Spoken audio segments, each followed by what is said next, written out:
والصلاة والسلام على أشرف المرسلين وعلى آله وأصحابه الأجمعين أما بعد. கண்ணியமான பெரியோர்களே, சகோதரர்களே, இன்று நாம் ஈமானையும் உள்ளத்தையும் பாதுகாக்க வேண்டிய ஒரு கட்டாய சூழ்நிலையில், ஒரு கட்டாயமான ஒரு சூழலில் நாம் வாழ்ந்து கொண்டிருக்கின்றோம். அதன் அடிப்படையில் சில விடயங்களை உங்களிடத்தில் நான் பேச வேண்டும் என நினைக்கின்றேன். முதலில் உங்களுக்கும் எனது தூதர் ஸல்லல்லாஹு அலைஹி வஸல்லம் அவர்கள் மீதும், மேலும் தாபியீன்கள், தாபியீன்கள், உலமாக்கள் அனைவர் மீதும் சாந்தியும் சமாதானமும் உண்டாவதாக. அஸ்ஸலாமு அலைக்கும் வரஹ்மத்துல்லாஹி வபரகாத்துஹு. இன்று நாம் குர்ஆனை பற்றி எடுப்போமானால், குர்ஆன் என்பது அல்லாஹுடைய வார்த்தை. அது கண்மணி நாயகம் ரசூல் ஸல்லல்லாஹு அலைஹி வஸல்லம் அவர்களுடைய வாழ்க்கை வழிமுறையில் இருந்தது. அது நம்மிடத்திலும் இருக்க வேண்டும் என்ற ஒரு முக்கிய விடயத்தை இந்த இடத்தில் நான் குறிப்பிட்டுக் கொள்கின்றேன். முதலாவது விடயம், இன்று நம் பிள்ளைகளை நாம் எடுத்து பார்ப்போமானால், உலக கல்விக்காக வேண்டி அதில் ஒதுக்கக்கூடிய நேரங்களானது ஒரு நாளைக்கு 10 மணி நேரமாக இருக்கலாம். ஆனால் துனியாவுடைய கல்வி மிக பெரியது என்று அவர்கள் நினைத்து விட்டார்கள். ஆனால் அது சொற்பமானது. அது இந்த உலகத்திற்கு தேவையற்றது. இந்த உலகில் வாழ்வதற்கு உண்மையில் உலக கல்வி தேவையே அற்றது. ஆனால் இங்கு நாம் அதை தேவை என்று உணர்ந்து கொண்டு அதை தேவையாக எடுத்துக்கொண்டோம். ஆனால் குர்ஆனை விட்டுவிட்டோம்.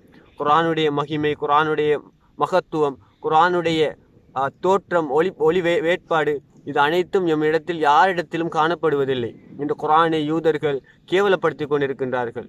குர்ஆன் கேவலப்பட்டு கொண்டிருக்கின்றது. அல்லாஹ்வால் இறக்கப்பட்ட இந்த வேதமானது மிகவும் புனிதமான ஒரு வேதம். இந்த புனிதமான வேதத்தை நம்முடைய உள்ளங்கள் சுமக்க வேண்டும். வெறும் வார்த்தைகளாக அல்ல, வெறும் கிதாபுகளாக அல்ல. இது உள்ளங்கள் சுமக்க வேண்டிய விஷயங்கள். இது உள்ளத்தில் சுமந்து நம் வாழ்க்கையில் எடுத்து நடக்க வேண்டிய விடயங்கள். ஆனால் இன்று மனித சமுதாயம் ஒரு நயவஞ்சகத்தனமாக, கேவலத்தனமாக இந்த குர்ஆனை எடுத்து வைக்காமல் அதை உதாசீனப்படுத்தி விட்டார்கள். இன்று நாம் அனைவரும் புரிந்து கொள்ளக்கூடிய விடயம் ஒன்று, இந்த குர்ஆனை நாம் படிக்கக்கூடிய நேரங்களை எடுத்து பார்ப்போம். அதில் சொற்பமான நேரங்களை 2 மணித்தியாலமாக இருக்கட்டும், குறைந்தது 2 நிமிடமாக இந்த குர்ஆனை நாம் தொட்டு பார்த்தோமானால் கூட, இன்று எத்தனையோ வீடுகளில் நம் கையில் இருக்க வேண்டிய குர்ஆனானது இன்று அலுமாரியின் மேல் கூரையில் உள்ளது. காரணம் என்ன? அந்த குர்ஆனை பற்றிய ஒரு உதிர்ப்பு, ஆசை, ஆர்வம் யாரிடத்திலும் வருவதில்லை. இதற்கான காரணம் என்ன? நம் உள்ளம் அந்த துன்யாவுக்கு கட்டுப்பட்டு விட்டது. இந்த துன்யாவை ஏற்றுக்கொண்டது, மறுமையை மறந்து விட்டது. அல்லாஹுடைய வார்த்தையை நாம் முதல் எடுத்து வைக்க வேண்டும். முதல் எடுத்து பார்ப்போம், அந்த வார்த்தையை எடுத்து பார்ப்போம். அல்லாஹ் என்ன கூறுகின்றான்? இந்த உலக கல்வியை நீங்கள் எடுத்து நடப்பதால், இந்த உலக கல்வியை நீங்கள் எடுத்து உங்களுடைய வாழ்க்கையில் நீங்கள் அதை பின்பற்றுவதால் நீங்கள் சோனம் நுழைவீர்கள் என்று அல்லாஹ் கூறினானா? அல்லது ரசூல் ஸல்லல்லாஹு அலைஹி வஸல்லம் அவர்களுடைய வாழ்க்கையையும் அவர்களை பின்தொடர்ந்து வந்த தாபியீன்கள், தாபியீன்கள், சஹாபாக்களை நீங்கள் பின்பற்றினால் நீங்கள் சோனம் நுழைவீர்கள் என்று அல்லாஹ் கூறினானா? நீங்கள் ஒரு விடயத்தை எடுத்து பார்க்க வேண்டும். உலக கல்வியானது குறிப்பிட்ட காலம், அதாவது 1890ஆம் ஆண்டுக்கு பின்னால் வந்த உலக கல்வி இது. அந்த சிலபஸ் எப்போ வந்துச்சுன்னு முதல்ல யோசிச்சு பாருங்க. ஆனால் அதுக்கு முன்னாடி வாழ்ந்த மக்கள் எதை படித்தாங்க? எந்த மெட்ஸை படித்தாங்க? எந்த இங்கிலீஷை படித்தாங்க? எந்த சயின்ஸை படித்தாங்க? ஆனால் எல்லாத்தையும் ரசூல் ஸல்லல்லாஹு அலைஹி வஸல்லம் அவங்க 1400 வருடங்களுக்கு முன்னாடி உங்கள் எல்லாருக்கும் படித்து தந்தாங்க. இந்த கல்வியை நீங்கள் எத்தனை பேர் எடுத்து நடந்தீங்க உங்களோட வாழ்க்கையில்? உலகத்துடைய பெருமதியை விளங்கினீங்க. ஒரு பெண்ணுடைய பெருமதியை விளங்கினாங்க. ஒரு ஆண் ஒரு பெண்ணுடைய பெருமதியை விளங்கி அந்த பெண்ணுக்காக கொடுக்கக்கூடிய நேரத்தை பாருங்க. இன்றைக்கு உழைக்கக்கூடிய பணத்தில் பாதியை ஒரு பெண்ணுக்கு கொடுத்துட்டான். ஏன்? அவனுக்கு அந்த பெண் பெருமதியாக விளங்கினுச்சு. அந்த பெண்ணுக்கு அந்த பணத்தை கொடுத்து அவனுடைய ஆசைகளை தீர்த்து கொள்வதற்காக வேண்டி அந்த பெண்ணை உபயோகித்து கொண்டான். ஆனால் தன்னுடைய அல்லாஹை பற்றியும் தன்னுடைய தூதரை ஸல்லல்லாஹு அலைஹி வஸல்லம் அவங்களை பற்றியும் இந்த உலக மக்களுக்கும் உலகத்துக்கும் எடுத்துரைப்பதற்காக வேண்டி ₹1 செலவழித்து தன்னை தியாகம் செய்யக்கூடிய ஒரு இளைஞனை இந்த சமுதாயத்தில் பார்ப்பது என்பது மிகவும் ஒரு கவலைக்குரிய ஒரு விடயமாக உள்ளது. இன்றைக்கு பெண்கள் விரும்பினார்கள் நகை அணிய வேண்டும், ஆடை அணிய வேண்டும், வீடுகள் தனக்கென்று இருக்க வேண்டும் என்ற ஒரு ஆசையில் அவர்கள் அதிகமாக ஆண்களை உழைக்க வைப்பதும், அவர்கள் அதிலிருந்து எடுக்கக்கூடிய பணத்தை கொண்டு தன் தேவைகளை பூர்த்தி செய்வதுமாக இன்று பெண்கள் வாழ்ந்து கொண்டிருக்கின்றார்கள். முதல் ஒரு விடயம் நான் சிறிய உதாரணமாக இங்கே குறிப்பிட நினைப்பது, ஒரு பெண்ணானவள் அவள் இயற்கையாகவே நகைக்கு ஆசையுடையவளாக இருப்பாள். அவள் அந்த நகையுடைய ஆசையின் மோகத்தால், நீங்கள் நினைத்து பாருங்கள், ஒரு கடையில் வாங்கக்கூடிய நகையை பாதுகாப்பதற்காக வேண்டி தன்னுடைய வீட்டில் எத்தனை அறைகளை அந்த பெண் அமைத்துக் கொள்வாள். உதாரணமாக வீட்டில் உள்ள அலுமாரியாக இருக்கட்டும், அதற்கு உள்ளே உள்ள சிறிய அலுமாரியாக இருக்கட்டும், அதற்கு உள்ளே உள்ள பைகளாக இருக்கட்டும், அனைத்திலும் அவள் அதன் பெருமதியை விளங்கினால் அதை பாதுகாப்பதற்காக வேண்டி வீட்டை விட்டு வெளியேறும்போது அத்தனை அறைகளுக்கும் பூட்டிட்டு செல்வாள். காரணம் என்ன? நகையுடைய பெருமதியை விளங்கினால் அதை பாதுகாக்க அதற்கு பூட்டிட்டாள். ஆனால் எந்த பெண்ணும் தன் உள்ளத்திற்கு பூட்டிடப்படவில்லை. இது பெண்களுக்காக மாத்திரம் சொல்லப்பட விடயம் அல்ல. இது ஒவ்வொரு ஆண்களும் புரிந்து கொள்ளக்கூடிய விடயம். தன் உள்ளத்தை பாதுகாப்பதற்காக வேண்டி நீங்கள் எத்தனை பூட்டுகளை அமைத்தீர்கள்? உங்கள் உள்ளம் அத்தனை பூட்டுகளை கொண்டு உங்கள் உள்ளம் பாதுகாக்கப்பட்டதா? தெளிவாக விளங்கிக் கொள்ளுங்கள். உங்கள் உள்ளத்திற்கான பூட்டானது அது ரசூல் ஸல்லல்லாஹு அலைஹி வஸல்லம் அவர்களுடைய வாழ்க்கையும் அல்லாஹ் சுப்ஹானஹு வ தஆலா அவனால் வழங்கப்பட்ட இந்த வேதமும் தான். இந்த வேதத்தையும் இந்த குர்ஆனையும் இந்த தூதர் ஸல்லல்லாஹு அலைஹி வஸல்லம் அவர்களுடைய வாழ்க்கை வழிமுறையும் நீங்கள் எடுத்து நடக்காத வரை ஒரு பொழுதும் உங்கள் உள்ளத்தை உங்களால் கட்டுப்படுத்த முடியாது.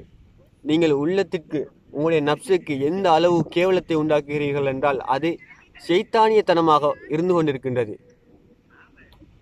இன்று சில சமுதாயத்தில் நான் பார்க்கக்கூடிய ஒரு விடயம், ஒரு பிள்ளையானது அழகிய முறையில் சில விடயங்களை படித்திருந்தாலும் அவர் பாடசாலை இன்று தொடங்கிவிட்டால் டிசம்பர் அறிமுகமாகிறது. டிசம்பருடைய காலகட்டத்தில் அவர் அந்த கல்வியை முடித்துவிட்டு விடுமுறை நாட்களில் அவர் என்ன செய்கின்றார் என்றால் பிரயாணம் என்ற ரீதியில், ட்ரிப் என்ற ரீதியில் அந்த பெண் வீட்டிலிருந்து வெளியாகிறார். அந்த குறிப்பிட்ட காலத்துக்குள் அவர் மார்க்க கல்வியை படித்திருந்தால் கூட ஒரு குறிப்பிட்ட தூரம் அவர் சென்ற பிறகு அந்த வாகனமானது சென்று கொண்டிருக்கக்கூடிய நேரத்தில் அங்கு இருக்கக்கூடிய அனைவர்களும் குர்ஆனை படித்தவர்களாக இருக்க முடியாது. அங்கு இருக்கக்கூடியவர்கள் குறைந்தது ஒரு 2 பேர் இருந்தாலும் 2 பேர் குர்ஆனை படித்திருந்தாலும் மற்ற ஏனையவர்கள் குர்ஆனை சுமந்தவர்களாக இருக்க முடியாது. ஆனால் அவர்கள் என்ன செய்கின்றார்கள் என்றால் மியூசிக் என்கின்ற ரீதியில் அந்த 2 சீதேவிகளையும் மூதேவிகளாக மாற்றி வீட்டிற்கு திருப்பி அனுப்பக்கூடிய ஒரு சூழ்நிலையை நாம் பார்த்து கொண்டிருக்கோம். மிகவும் கவலைக்குரிய ஒரு விடயமாக இருந்து கொண்டிருக்கின்றது. இன்று தாய் தகப்பன் தன் பிள்ளைகளுக்கு சொல்லிக் கொடுக்கக்கூடிய ஒரு விடயம், நீ பின்னாடி நல்லாக இருக்க வேண்டும் என்றால் உனக்கு கல்வி முக்கியம், நீ படித்த பின்பு நல்லாக இருக்க வேண்டும், பின்னாடி நல்லாக இருக்க வேண்டும், பின்னாடி நல்லாக இருக்க வேண்டும் என்று பிள்ளைகளை கல்வி என்ற ஒரு ரீதியில் புதைத்தார்களோ தவிர அவர்களுக்கு பின்னாடி உள்ள வாழ்க்கையை பற்றி அவர்கள் பேசுவதில்லை. இவர்கள் பின்னாடி என்று கூற நினைப்பது, எனக்கு தெரிந்த வரைக்கும் ஒரே ஒரு விடயம்தான். பின்னாடி என்றால் உன்னுடைய கணவனானவன் வஃபாத்தான பின்னாடி உன்னுடைய வாழ்க்கைக்கான துணை உன்னுடைய கல்விதான் என்று அவர்கள் கூற விரும்புகின்றார்கள். இது அவர்களுக்கான நிரந்தரம் இல்லை என்பதை நான் இந்த இடத்தில் பதிவு செய்து கொள்கின்றேன். ஒரு கணவர் தன் மனைவிக்கு பாதுகாவலனாக அல்லாஹ் ஆக்கி வைத்தான். அந்த கணவனை திருமணம் முடிப்பதற்கு முன்னரே தாய் கொலை செய்து வருகிறார். எவ்வாறு? பின்னாடி நல்லாக இருக்க வேண்டும், அதற்காக நீ கல்வியை படிக்க வேண்டும், உன் கணவருக்கு பின்னால் கல்விதான் உனக்கு கை கொடுக்கும் என்று ஒரு கீழ்த்தனமான கேவலமான ஒரு விடயத்தை தன் பிள்ளைகளிடத்தில் கூறி கூறி கூறி அவர்களுடைய வாழ்க்கை வழிமுறைகளை இன்று கேவலப்படுத்திக் கொண்டிருக்கின்றார்கள். இன்றைக்கு இஸ்லாத்தை பின்தொடர வேண்டும், இஸ்லாத்தை பின்பற்ற வேண்டும், இஸ்லாத்தின் பக்கம் நாம் செல்ல வேண்டும் என்ற ஆசை ஆர்வத்தோடு இருக்கக்கூடிய பிள்ளைகளும் இருக்கின்றார்கள். ஆனால் அவர்களுக்கு இன்று தாய் தகப்பன் கொடுக்கக்கூடிய பேச்சுவார்த்தை, அவர்களுக்கு சொல்லக்கூடிய விடயங்கள் அவர்களுடைய வாழ்க்கை வழிமுறைகளை மாற்றுகின்றது. அவர்கள் தேவைகளை புரிந்து அவர்கள் அதற்குள் நுழைய வேண்டும் என்று நினைத்தால் கூட அவர்களுடைய செயற்பாடுகள் இன்று அவர்களை அதற்குள் நுழைய வைக்க முடியாத அளவுக்கு அவர்களுடைய வாழ்க்கை வழிமுறைகள் மாறிக்கொண்டிருக்கின்றது. இந்த அல்லாஹுடைய வார்த்தைகளை இன்று கேவலப்படுத்தக்கூடிய ஒரு நிலைமை தான் இன்று உருவாகி கொண்டிருக்கின்றது. அதில் யூதர்களின் கையில் இன்று குர்ஆன் சுமக்கப்பட்டு கொண்டிருக்கின்றது. அதில் ஒரு விடயத்தை நான் இங்கு குறிப்பிட நினைக்கின்றேன். இன்று புதிதாக ஆரம்பிக்கப்பட்டுள்ள ஒரு யூடியூப் சேனலானது இஸ்லாமிக் சாங் என்ற பெயரை கொண்டு ஆரம்பிக்கப்பட்டுள்ள ஒரு யூடியூப் சேனலானது குர்ஆனுடைய வசனங்களை அதை இசையாக மாற்றி அதை வெளியில் பாடல் மூலமாக வெளிப்படுத்தி குர்ஆனை கேவலப்படுத்தக்கூடிய ஒரு சூழலை நாங்கள் தற்பொழுது கண்டு கொண்டிருக்கிறோம். என் கண் ரீதியாக நான் பார்த்தேன். அதன் கவலையின் வெளிப்பாடு தான் நான் இன்று உங்களிடத்தில் பேசிக்கொண்டிருக்கின்றேன். குர்ஆனை சுமக்க வேண்டும் என்பது எந்த அளவு முக்கியமோ அதே போன்று குர்ஆனை பாதுகாக்க வேண்டும் என்பதும் நம் அனைவருடைய கடமையும் பொறுப்புமாக இருந்து கொண்டிருக்கின்றது. இந்த குர்ஆனை இன்று கேவலப்படுத்தக்கூடிய இந்த யூதர்கள், இந்த நசாராணிகளுக்காக நாம் என்ன செய்தோம்? முடிந்தவரை நாம் இவர்களுக்கு உதவி செய்து கொண்டிருக்கிறோம். இப்பொழுது அவர்கள் கொடுக்கக்கூடிய உணவுகளை வாங்கி சாப்பிட்டு அவர்களுக்கான வருமானத்தை பெருக்கி கொடுத்து அவர்களுடைய தேவைகளை நாம் நிறைவேற்றுகின்றோம்.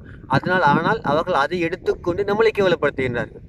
இதை உணரக்கூடிய மக்கள் மனிதர்கள் எனக்கு தெரிந்தவரை மிகவும் குறைவாக உள்ளார்கள்.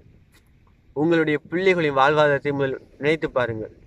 இன்று அல்லாஹ் உங்களுடைய வயிற்றில் உங்களுடைய பிள்ளைகளை பெற்றெடுத்தான், உங்களுக்கு வழங்கினான் என்றால் அவன் வழங்கிய அந்த பிள்ளைகளை பாதுகாக்க வேண்டிய பொறுப்பு உங்களிடத்தில் உள்ளது.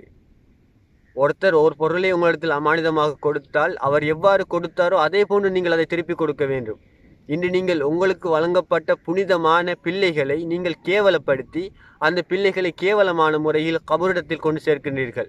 கபரிடத்தில் அந்த பிள்ளை போய் வஃபாத்தான பின்னாடி அந்த பிள்ளை உங்களுக்காக துஆ செய்யக்கூடிய ஒரு சந்தர்ப்பத்தை நீங்கள் உருவாக்கவில்லை. அந்த பிள்ளை உங்களுக்கு திட்டக்கூடிய ஒரு சந்தர்ப்பத்தை நீங்கள் உருவாக்குகின்றீர்கள். அதுதான் உண்மையான ஒரு விடயம். உங்கள் பிள்ளைகள் படித்த கல்வியோ அதற்கு கிடைத்த சான்றிதழோ ஒரு பொழுதும் உங்களை சோனம் கொண்டு செல்ல போவதும் இல்லை. உங்கள் பிள்ளைகளை அது சொர்க்கத்திற்கு கொண்டு சேர்க்க போவதும் இல்லை. நீங்கள் செய்த இந்த மிகவும் கீழ்த்தனமான ஒரு விடயம் உங்கள் பிள்ளைகளை ஃபித்னாவை நோக்கி கொண்டு சென்றிருக்கின்றதோ தவிர நல்ல ஒரு இடத்திற்கு கொண்டு சேர்க்கும் என்பது செல்ல முடியாது. இது ஒரு கேவலமான ஒரு விடயமாக கருதப்படுகின்றது. உங்கள் பிள்ளைகளுடைய நிலைமைகளை எடுத்து பாருங்கள். இன்று எத்தனை பிள்ளைகள் தொழுகையாளிகளாக இருக்கின்றார்கள். இன்று எத்தனை பிள்ளைகளுக்கு 5 கலிமாக்களை பூர்ணமாக செல்லக்கூடிய சந்தர்ப்பம் கிடைக்கின்றது. பாடசாலையில் நாம் நினைக்கின்ற பாடசாலை கல்வியில் படிக்கக்கூடிய விடயங்கள் எல்லாமே சிறந்தது என்று. ஆனால் அங்குதான் ஆரம்பமாகின்றது, சிற்குடைய விடயங்கள் ஆரம்பமாகின்றது. அல்லாஹ்வால் வழங்கப்படக்கூடிய சிறிய சிறிய விடயங்கள் கூட அனைத்தையும் அவர்கள் இந்த உலகத்திலிருந்து பெற்றுக்கொண்டதாக நினைத்து கொண்டு அதனுடைய சிறுக்குடைய விடயங்களை அவர்கள் வெளிப்படையாக பேசுகின்றார்கள், சிறுக்குடைய வார்த்தைகளை பேசுகின்றார்கள். அதை பிள்ளைகள் பின்தொடர்கின்றது, அதே வார்த்தைகளை பிள்ளைகளும் தொடர்கின்றார்கள். இன்று அந்த வார்த்தைகளை பின்பற்றுவதால் பிள்ளைகள் சிறுக்குடைய விஷயத்தினால் அல்லாஹ்வின் கோபத்தை அடைகின்றார்கள்.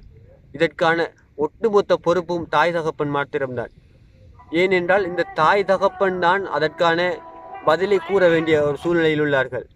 தாய் தகப்பன் எதை கொடுத்தார்களோ அதை கொண்டுதான் பிள்ளைகள் திருப்தி அடைவார்கள். மறுமையில் அல்லாஹ் கேட்கக்கூடிய ஒரு கேள்வி உங்களிடத்தில், உங்கள் பிள்ளைகளுக்கு நீங்கள் வழங்கியதில் சிறந்தது எது என்று அல்லாஹ் உங்களிடத்தில் கேட்டால் நீங்கள் என்ன பதில் கூறுவீர்கள்? உலக கல்வியை கொடுத்தோம், மெட்ஸில் சிறந்த பிள்ளையாக மாற்றினோம், இங்கிலீஷ் பாடத்தில் சிறந்த பிள்ளையாக மாற்றினோம், ஒரு டீச்சராக மாற்றினோம், டாக்டராக மாற்றினோம். இது உங்களுடைய வார்த்தையாக இருக்குமா?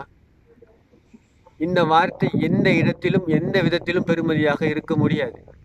உங்கள் பிள்ளையை ஒரு ஹாஃபிலாக ஒரு ஆலிமாக நீங்கள் மாற்றி இருந்தாலும் அந்த பிள்ளை காஃபிலாக ஆலிமாக இருந்தால் கூட அந்த குர்ஆனை சுமக்காதவரை அந்த பிள்ளை சொர்க்கம் நுழைய முடியாது என்பது அல்லாஹ்வுடைய வார்த்தை. அது இதை யாரும் மறுக்க முடியாது. தூதருடைய வாழ்க்கை இல்லாமல் இந்த உலகத்தில் ஒரு மனிதன் வாழ முடியும் என்றால் அது ஏற்றுக்கொள்ளக்கூடிய ஒரு விடயம் அல்ல. உங்கள் பிள்ளைகளை பாதுகாக்க வேண்டிய ஒரு கட்டாய சூழ்நிலை தற்போது நீங்கள் இருந்து கொண்டிருக்கின்றீர்கள். அதிகமாக பேச நினைக்கவில்லை. இந்த விடயத்தை இதோடு முடித்துக்கொள்ள விரும்புகின்றேன். உங்கள் பிள்ளைகளை எந்த அளவு நீங்கள் பாதுகாக்க வேண்டுமோ அதே போன்று உங்களுடைய உள்ளத்தையும் உங்களுடைய தேவைகளை அல்லாஹ்விடத்தில் கேளுங்கள், அதை அல்லாஹ்விடத்தில் முறையிடுங்கள். இது போன்ற யூதர்கள், அதாவது மார்க்கத்தை என்னுடைய குர்ஆனை கேவலப்படுத்தக்கூடிய யூதர்களுக்கு அல்லாஹ்விடத்தில் கையேந்தி அழுங்கள். அந்த குர்ஆனை பாதுகாப்பதற்கான முயற்சி செய்யுங்கள். இந்த குர்ஆன் ஒரு குறிப்பிட்ட காலத்துக்குள் இந்த குர்ஆன் கூட கிதாபாக இருக்கக்கூடிய இந்த குர்ஆன் கூட யூதர்களால் இல்லாமல் செய்யப்படக்கூடிய ஒரு சந்தர்ப்பங்கள் வரும். அந்த சந்தர்ப்பத்தில் நம் உள்ளத்தில் சுமந்த குர்ஆன் மாத்திரம்தான் நமக்கு கை கொடுக்கக்கூடிய ஒரு சூழ்நிலை அந்த காலகட்டத்தில் வரும். அந்த காலகட்டத்திலிருந்து நாம் அனைவரும் அல்லாஹ்விடத்தில் பாதுகாப்பு பெற்றுக்கொள்வோம். அல்லாஹ்விடத்தில் அதிகம் மன்றாடுவோம். அதிகமாக அல்லாஹ்விடத்தில் அழுது தொழுது துஆ செய்வோம். மேலும் உங்கள் பிள்ளைகளை பாதுகாத்துக் கொள்ளுங்கள். அதுபோன்று உங்களுடைய உள்ளங்களையும் உங்களுடைய ஈமானையும் பாதுகாத்துக் கொள்வதற்காக அதிகம் தொழுகையில் நிலையாக நில்லுங்கள், சஜிதா செய்துங்கள். அதுபோன்று அல்லாஹ்விடத்தில் உங்கள் தேவைகளை தனிமையில் இருந்து கேளுங்கள். அது உங்களுக்கு மிகவும் பிரயோசனமாகவும் அல்லாஹ்வின் பொருத்தத்தையும் கொண்டு சேர்க்கும் என்று சொல்லி விடைபெறுகின்றேன். அஸ்ஸலாமு அலைக்கும் வரஹ்மத்துல்லாஹி வபரகாத்துஹு.